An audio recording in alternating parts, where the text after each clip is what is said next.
Hello and welcome to this week's Real Estate Report on the Finance News Network. I'm Emma Pearson. Continuing our series looking at capital city suburbs with the longest hold periods, we take a look at two suburbs in Adelaide this week. And in our tax tip of the week, we look at varying your withholding tax amount on income to allow you access to a tax refund throughout the year instead of waiting until the end. But first, let's catch up on the latest property news with Lelda Smits.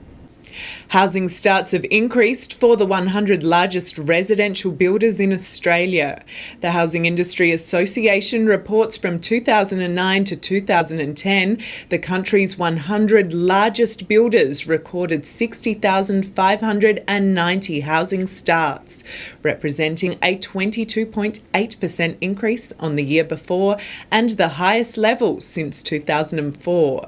The top 100 maintained their share of Australia-wide housing starts at around 38%. Looking ahead, HIA has cautioned that as the positive impact from the First Home Owners Grant stimulus program declines, housing starts are unlikely to maintain the same gains. Also making news, the Swiss-based Bank for International Settlements has looked into the international impact of an ageing population, suggesting house appreciation enjoyed by baby boomers in Australia is likely to decline by around 30% in the future. The study also ranked Australia fourth for the fastest accelerating house prices, increasing just under 200% over the past 40 years. In our Suburb in Focus, we continue a series looking at suburbs with the longest hold periods in capital cities around Australia.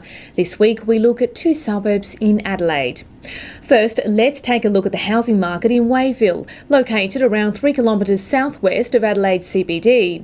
According to figures from RP Data, properties in Wayville are held for just over 9 years, one of the longest hold periods of any suburb in Adelaide. The suburb's population in the 2006 census was 1,734. Wayville is an inner southern suburb of Adelaide. The suburb hosts the Royal Adelaide Show at the Royal Adelaide Showgrounds. To the north of Wayville lie the South Parklands,